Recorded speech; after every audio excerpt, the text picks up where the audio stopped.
कक्षा 7 के सभी प्यारे विद्यार्थियों का स्वागत है आपके अपने YouTube channel Shri Ram classes में। और बच्चों, आपकी जो वार्षिक परीक्षा होने जा रही है उसके लिए एक इम्पोर्टेंट क्वेश्चन पेपर है 7वीं क्लास की ये गणित का पेपर है। और ये पेपर किसी बच्चे के हो चुका है, उसने मेरे को व्हाट्सएप पे भेजा है। तो आपके भी अगर गणित का पेपर बाकी हो तो आप ये वीडियो शुरू से अंत तक देख लेना, और इनमें से खूब सारे प्रश्न आपकी परीक्षा में आपके देखने को मिलेंगे।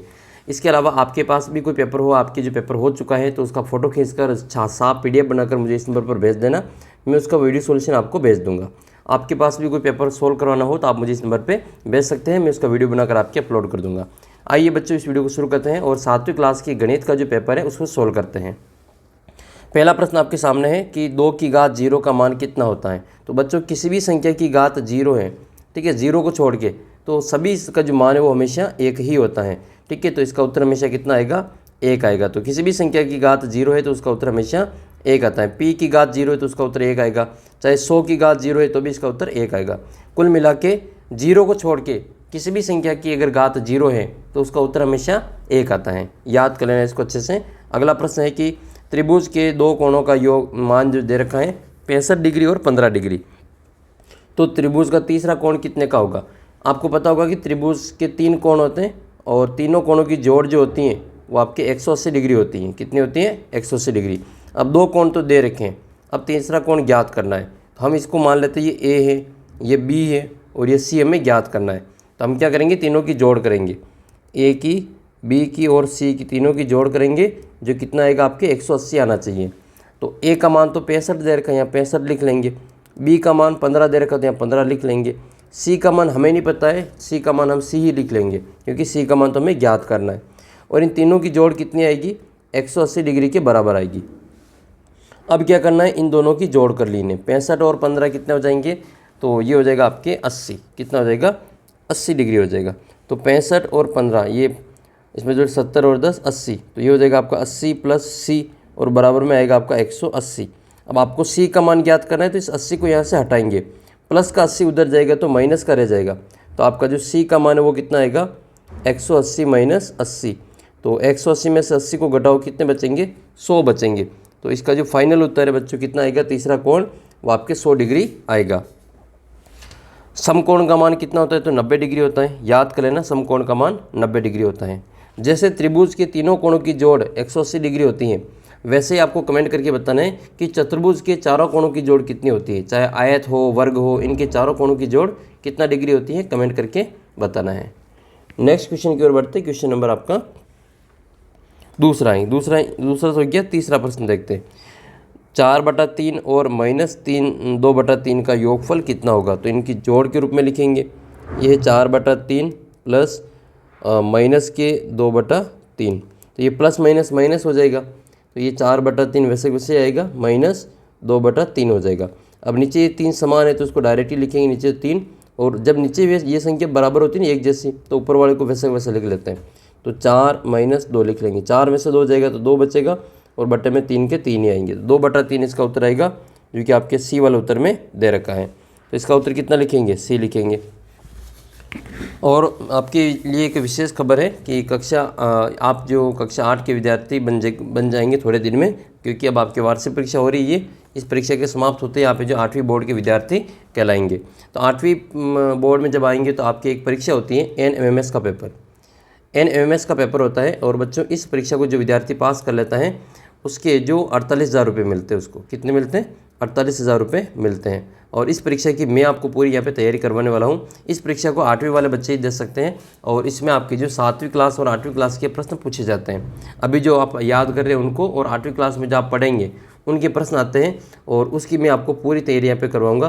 तो जिन भी बच्चों का सपना है 8वीं क्लास में ये परीक्षा पास करने का, तो वो इस चैनल को सब्सक्राइब कर लो एक तो, और एक अपना ऐप इसको डाउनलोड कर लेना, क्योंकि ऐप के अंदर इसके जो टेस्ट वगैरह आपके होंगे। और यहाँ पे जो 48,000 रुपये अगर आपको जो प्राप्त करने हैं तो इसके लिए आपको ये परीक्षा की तैयारी करवाएंगे। इस परीक्षा की अच्छे से आप तैयारी करना, आपको आराम से जो ये कई बच्चों को लास्ट ईयर भी मिला है, इस बार भी जो 8वीं वाली परीक्षा दी थी और उनके ये 48,000 रुपये मिलेंगे। तो आपके भी सपना है अगर NMMS परीक्षा देने का, तो आप इस चैनल को सब्सक्राइब कर लेना और अपना जो व्हाट्सअप ग्रुप है इसको ज्वाइन कर लेना।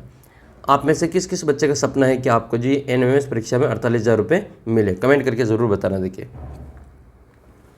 अगला प्रश्न है कि 50 रुपये का 12% कितना होगा? तो इसके लिए आपको हल करना पड़ेगा।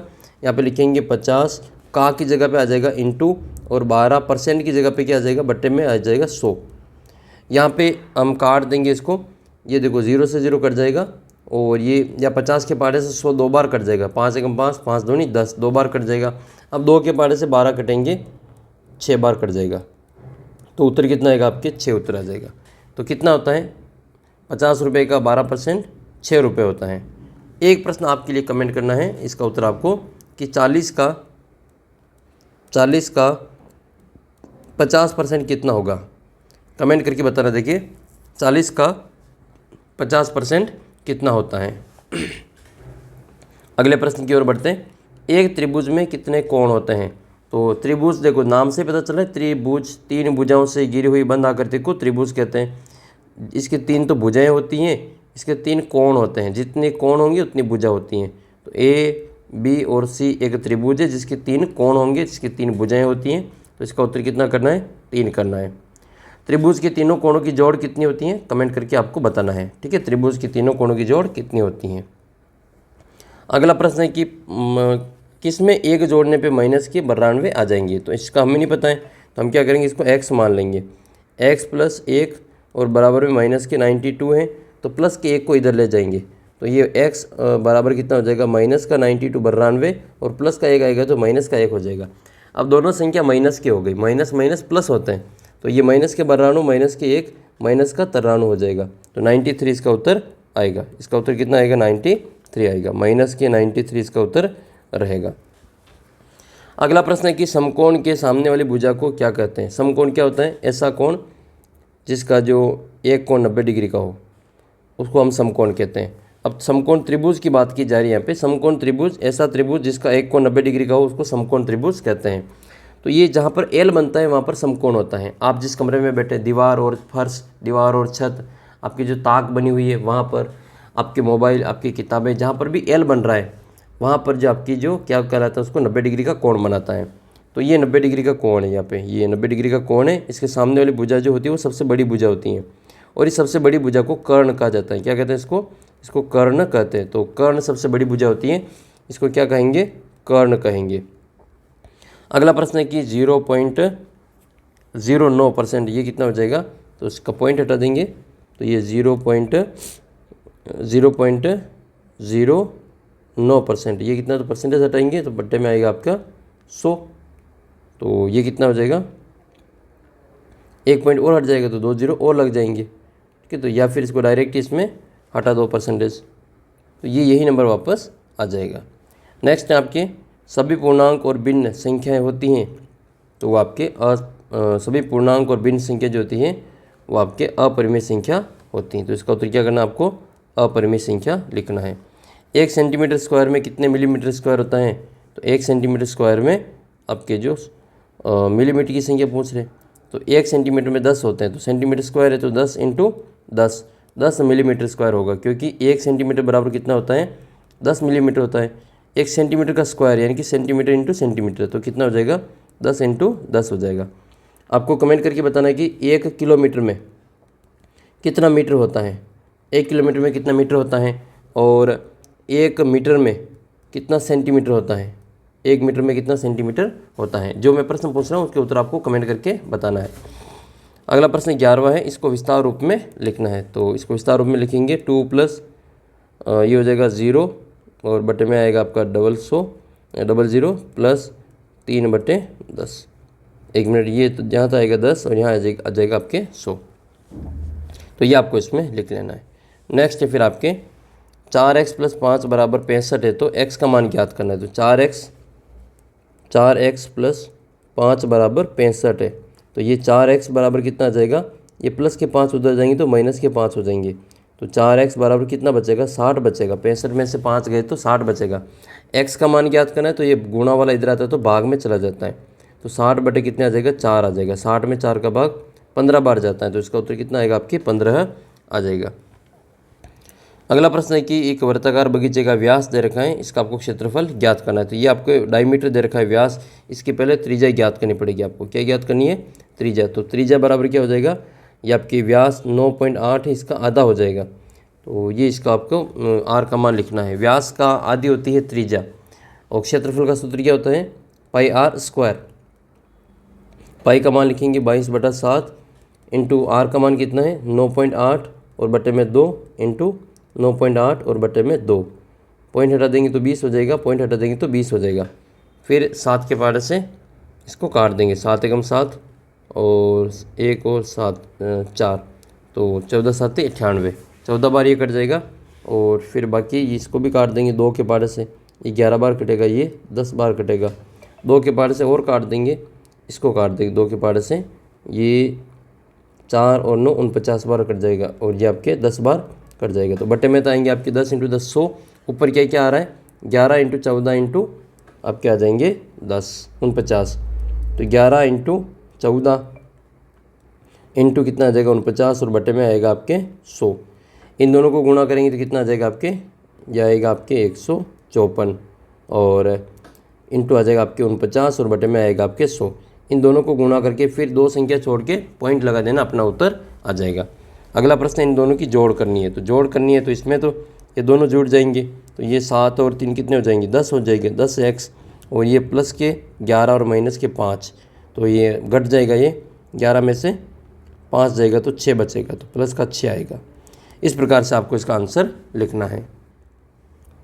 अगला प्रश्न आपका ये है कि 64 को 2 की घात के रूप में लिखना है, तो 64 के आपके गुणनखंड करने, 64 में 2 का भाग देंगे, 32 बार जाएगा, 32 में 2 का भाग 16 बार जाएगा, 16 में 2 का भाग 8 बार जाएगा, 8 में 2 का भाग 4 बार जाएगा, 4 में 2 का भाग 2 बार जाएगा और 2 में 2 का भाग 1 बार जाएगा। तो ये 2 कितनी बार आया, तो 2 आपका 6 बार आया। तो 64 को क्या लिखेंगे 64 बराबर 2 × 2 × 2 और 2 × 2 × 2, यानी कि 2 कितनी बार आया 2 आपका 6 बार आया, तो 64 को लिखेंगे 2 की घात 6। इसी प्रकार से आपके अगला प्रश्न है क्वेश्चन नंबर ये 16वां, ऐसे आकारों की उदाहरण दीजिए जिनमें कोई सममित रेखा ना हो। तो सममित रेखा ना हो तो आप इसमें लिख लेंगे जैसे समलंब चतुर्भुज हैं, समलंब चतुर्भुज हैं, त्रिभुज हैं, विषम बहु त्रिभुज हैं, ठीक है, तो ये सभी आप इसमें लिख लेंगे।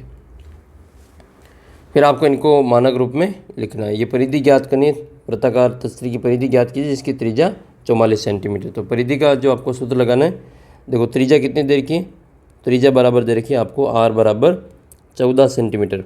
और वृत्त की परिधि का सूत्र क्या होता है, वृत्त की परिधि का सूत्र होता है 2πr। तो यहाँ पर आ जाएगा 2 × पाई का मान कितना लिखेंगे 22/7 लिखेंगे और r का मान कितना लिखेंगे 14। तो देखो 2 ये 7 और 14 2 बार कट जाएगा, 7 के पार से 14 2 बार कटे, इन दोनों को गुणा करेंगे 22 दूनी 44, 44 × 2 कितना हो जाएगा 88 हो जाएगा। तो इसका उत्तर कितना आएगा आपके 88 सेंटीमीटर का आंसर आएगा। इस प्रकार से आपको इस सवाल को हल करना है। अगला प्रश्न है कि एक कार 25 लीटर में 150 किलोमीटर चलती है तो 30 लीटर में कितना चलेगी ज्ञात करना है। तो इसको आपको एक एक नियम से ज्ञात करना है। इसको हल करेंगे, 25 लीटर में कितना चल रही है, तो यहाँ पर जो एक कार है वो 25 लीटर में 150 किलोमीटर चलती है, तो आपको बताना है कि 30 लीटर में कितना चलेगी। तो यहाँ पर आपको लिखना है क्योंकि 25 लीटर में, ठीक है, 25 लीटर पेट्रोल में 25 लीटर पेट्रोल में तय की गई दूरी वो कितनी है, वो है अपने पास में 150 किलोमीटर। तो हमें कितना 1 लीटर का निकालना, पहले 1 लीटर में कितनी चलेगी। तो 1 लीटर पेट्रोल में जो तय की गई दूरी है वो कितनी हो जाएगी, इसमें 25 का भाग दे देंगे दोनों तरफ, तो इसमें 1 आ जाएगा और ये 125 जो 25 है वो 150 के नीचे आ जाएंगे, ये इतना किलोमीटर चलेगा। अब हमने 25 का इसमें भाग दे के 1 लीटर का निकाले कि 1 लीटर में इतना किलोमीटर गाड़ी चल रही है। 25 का भाग दे तो 6 उत्तर आएगा, इसमें कितना आएगा आपके 6 उत्तर आएगा, यानी कि ये कितना किलोमीटर चलेगी, ये 6 किलोमीटर चलेगी। 1 लीटर में 6 किलोमीटर चल रही है। हमारे पास में कितना लीटर तेल है, 30 लीटर तेल है, तो इसलिए 30 लीटर पेट्रोल में तय की गई दूरी बराबर कितना हो जाएगा 6 × 30 हो जाएगा। तो ये कितना आएगा 6 × 18 180 और ये किलोमीटर आ जाएंगे। तो मान लो पहले आपके पास में 25 लीटर तेल था तो गाड़ी 150 किलोमीटर जा रही थी, और 30 लीटर तेल होगा तो अब कितना चलेगी, ये 180 किलोमीटर जाएगी। इस प्रकार से आपको सवाल को हल करना है। देखो आपको इसी प्रकार से 8वीं बोर्ड की भी मैं पूरी तैयारी करवाऊंगा, चैनल को सब्सक्राइब करके रखना। ऐसा नहीं हो फिर आपको ये चैनल मिले नहीं, फिर आपकी परीक्षा हो जाए और आप में कम नंबर आए। इसलिए चैनल को सब्सक्राइब कर लेना। अगला प्रश्न है कि एक वस्तु 250 रुपये में बेचने पर 25% का लाभ हुआ, तो उसका क्रय मूल्य ज्ञात कीजिए। तो पहले हम इसका जो क्रय मूल्य ज्ञात करना है तो उसको अपन मान लेते हैं कि उसका जो क्रय मूल्य है 100 रुपये है। ठीक है, तो इसमें माना कि जो क्रय मूल्य है वो कितना है, इसका क्रय मूल्य बराबर 100 रुपये। अब इसको लाभ कितना हो रहा है, तो लाभ हो रहा है इसको 25% का, 25% का लाभ हो रहा है। इसका मतलब 100 रुपये पे उसको 25 रुपये मिल रहे हैं। तो जब क्रय मूल्य 100 रुपये है तो इसका विक्रय मूल्य कितना हो जाएगा, तो इसका विक्रय मूल्य हो जाएगा आपके, देखो लाभ हो रहा है तो इसमें ज़्यादा में बेचेगा इसको, तो विक्रय मूल्य हो जाएगा आपके 100 + 25। ठीक है, तो ये कितना हो जाएगा आपका विक्रय मूल्य हो जाएगा 125 रुपये। जब 125 रुपये विक्रय मूल्य था तो इसका क्रय मूल्य कितना था, 100 रुपये था। लेकिन हमें 125 रुपये वाले का विक्रय मूल्य नहीं ज्ञात करना है, हमें 250 रुपये का विक्रय मूल्य ज्ञात करना है, तो क्रय मूल्य ज्ञात करना है। तो इसका जो वास्तविक मूल्य आपकी 250 रुपये है विक्रय मूल्य, तो हम यहाँ पे लिखेंगे क्योंकि 125 रुपये विक्रय मूल्य वाली वस्तु का क्रय मूल्य कितना है, क्रय मूल्य अपने पास में 100 रुपये। 125 रुपये जब इसका विक्रय मूल्य है तो क्रय मूल्य कितना है, 100 रुपये। अब मान लो 1 रुपये विक्रय मूल्य है, कितना रुपये, 1 रुपये विक्रय मूल्य है, तो इसका क्रय मूल्य कितना हो जाएगा, ये 125 का दोनों तरफ भाग दे देंगे तो इसमें 1 रुपये आ जाएगा और यहाँ पे 100/125 आ जाएगा। हमारे पास में 125 रुपये नहीं विक्रय मूल्य, विक्रय मूल्य इसका कितना है, इसका 250 रुपये है। तो ये बेच है तो इसका विक्रय मूल्य 250 रुपये यहाँ लिखना पड़ेगा। तो चूँकि 250 रुपये है विक्रय मूल्य, तो 250 रुपये विक्रय मूल्य है, तो इसका जो क्रय मूल्य कितना आएगा, 100/125 इंटू आपकी 250 आ जाएगा। तो हम क्या करेंगे, 125 और 250 को काट देंगे। तो देखो 125 का डबल होता है 250, तो ये एक बार कटेगा और ये 2 बार कट जाएगा। नहीं होता आप इसको 5 के पार्ट से 25 के पार्ट से भी काट सकते हैं। तो बचेगा क्या, ऊपर 100 बचेगा और ये एक 250 125 से 2 बार कटा, तो दोनों का गुणा कितना हो जाएगा, 200 रुपये हो जाएगा। ठीक है, तो जब इसका जो विक्रय मूल्य है 250 है तो इसको कितने में खरीदी थी, इसको 200 रुपये में बेची होगी। ठीक है, सॉरी खरीदी होगी, तो इसको 250 में बेचेगा और उसको 25% का इसमें लाभ मिलेगा। तो इस प्रकार से आपको सवाल को हल करना है। अगला प्रश्न आपका ये है कि त्रिभुज की 3 भुजाएं दे रखी हैं, इसका आपको परिमाप ज्ञात करना है। तो परिमाप ज्ञात करने के लिए इन तीनों भुजाओं को जोड़ करना होता है। परिमाप में क्या करते हैं, इन तीनों भुजाओं की जोड़ करते हैं। तो परिमाप आ जाएगा 2 + 3 + 4 बराबर कितना हो जाएगा, 9 सेंटीमीटर इसका परिमाप आ जाएगा। अगला प्रश्न है, एक लकड़हारा 12 मिनट में एक खंड को 3 टुकड़ों में तोड़ता है। ठीक है, तो 5 टुकड़े करने में इसको कितना समय लगेगा। तो देखो इसके 3 टुकड़े करने में कितना समय लग रहा है, तो 3 टुकड़े में समय लग रहा है इसका आपका, 3 टुकड़े में समय लग रहा है आपका इसमें कितना है, 12 मिनट। कितना लग रहा है, 12 मिनट। तो एक टुकड़े में कितना समय लगेगा, एक टुकड़े में लगेगा 12/3 यानी कि 4 मिनट। कितना लगेगा आपके इसमें, 4 मिनट लगेगा।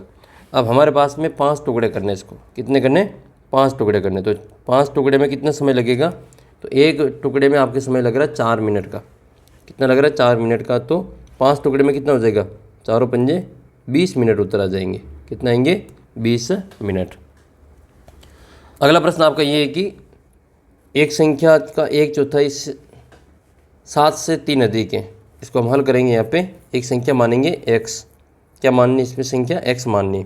तो x का 1/4 वो 7 से 3 अधिक है, मतलब ये कितना है, 10 है। तो आपको x का मान ज्ञात करना है, तो ये हो जाएगा आपका x × 1/4 बराबर 10 हो जाएगा। तो x का मान ज्ञात करना है तो ये 4 इधर गुणा में चला जाएगा। तो x बराबर 10 × 4 बराबर 40 इसका उत्तर हो जाएगा। ठीक है, आपको इस प्रकार से आंसर लिखना है। लास्ट क्वेश्चन इस पेपर का, और चैनल को सब्सक्राइब कर लो बच्चों। आपकी पूरी तैयारी करवाऊंगा मैं वार्षिक परीक्षा की, और आपको बोर्ड में मेरिट में लाने की पूरी गारंटी। अगर आप जो लगातार साथ में मेहनत करेंगे तो आप आराम से मेरिट में आएंगे, और आपको टैबलेट भी मिलेगा। 25,000 का टैबलेट आता है, वो सरकार की ओर से आपको टैबलेट भी, फ्री टैबलेट मिलेगा। तो जिन भी बच्चों का सपना है टैबलेट लेने का, चैनल को सब्सक्राइब कर लेना और ऐप को डाउनलोड कर लेना। ठीक है, और NMMS परीक्षा की भी मैं आपको पूरी तैयारी करवाऊँगा। ठीक है। इस परीक्षा की भी आपको पूरी तैयारी करवाई जाएगी। चैनल को सब्सक्राइब रखना ताकि आपके कोई भी प्रश्न जो मिस ना हो और आप अच्छा स्कोर कर पाए। यहाँ पर खूब सारे बच्चों ने जो अच्छी तैयारी की थी और उनकी जो अच्छा स्कोर भी आया है। तो इस वीडियो में हम इसका लास्ट प्रश्न सोल्व करते हैं, फिर इस वीडियो को एंड करते हैं। आपके नेक्स्ट पेपर किसका है, या आपके पास कोई भी पेपर हो तो आप मुझे अपने व्हाट्सअप नंबर 75 68 35 00 69 इस नंबर पर आप है जो मुझे मैसेज कर देना, ठीक है। अगर आपके पास कोई पेपर हो तो आप उसका जो फ़ोटो खींचकर मुझे इस नंबर पे ज़रूर भेज देना, मैं उसका जो सोल्यूशन आपको करवा दूंगा। अब आपका लास्ट प्रश्न देख लेते हैं। लास्ट प्रश्न आपका ये है कि राम एक पुस्तक को 1 सही 3/4 घंटे में रोज़ पढ़ता है, वह संपूर्ण पुस्तक को 6 दिन में पढ़ता है, तो उसको पुस्तक को कितने घंटे लगेंगे। आपको क्या करना है, इनको गुणा करना है। एक का दे के ज़्यादा का पूछे इसका मतलब आपको क्या करना है, गुणा करना है। तो कितना पढ़ता है इसमें, 1 सही 3/4 रोज़ाना 1 घंटे पढ़ता है, तो इसको सरल भिन्न में बदलेंगे तो 4 एकम 4 और 3 7 7/3 घंटे एक दिन के, इसको 6 दिन में पढ़ता है तो इसको 6 से गुणा करेंगे तो 7/3 इंटू 6, 3 के बार से 6 कटेगा 2 बार, तो 7 इंटू 2 बराबर 7 दूनी 14, तो उसको कितने घंटे लगेंगे, उसको 14 घंटे लगेंगे। इसी किताब को पढ़ने में उसको टोटल 14 घंटे लगेंगे। तो इस प्रकार से पूरा जो पेपर उसको सोल्व करना है और आपका जो पेपर है वो अच्छा होगा। एनएमएमएस परीक्षा की जो आपकी पूरी 8वीं क्लास में तैयारी करवाएंगे। अच्छा, आप 7वीं क्लास का टेस्ट भी दे सकते हैं, टेस्ट भी उपलब्ध है आपके, तो कक्षा 7 का आप टेस्ट ज़रूर देना। टेस्ट का लिंक आपको वीडियो के नीचे डिस्क्रिप्शन बॉक्स में मिल जाएगा और अपने व्हाट्सअप ग्रुप में आपको टेस्ट मिल जाएगा। आप ऐप के अंदर इसका टेस्ट ज़रूर दें, आपको उससे काफ़ी फ़ायदा उसमें मिलने वाला है। तो मिलते हैं प्यारे बच्चों आपको अगले वीडियो में, तब तक आप चैनल को सब्सक्राइब कर लेना, अपना व्हाट्सअप ग्रुप ज्वाइन कर लेना और ऐप को डाउनलोड करके वहाँ पर आपके टेस्ट बने हुए उन टेस्ट को ज़रूर देना, ठीक है बच्चों। मिलते हैं आपको। और आप कौन से ज़िले से ये पेपर देख रहे हैं, ये वीडियो आप कौन से ज़िले से देख रहे हैं, आपके ज़िले का नाम क्या है, आपका ज़िला पुराना है या नया वाला ज़िला है, कमेंट करके ज़रूर बताना।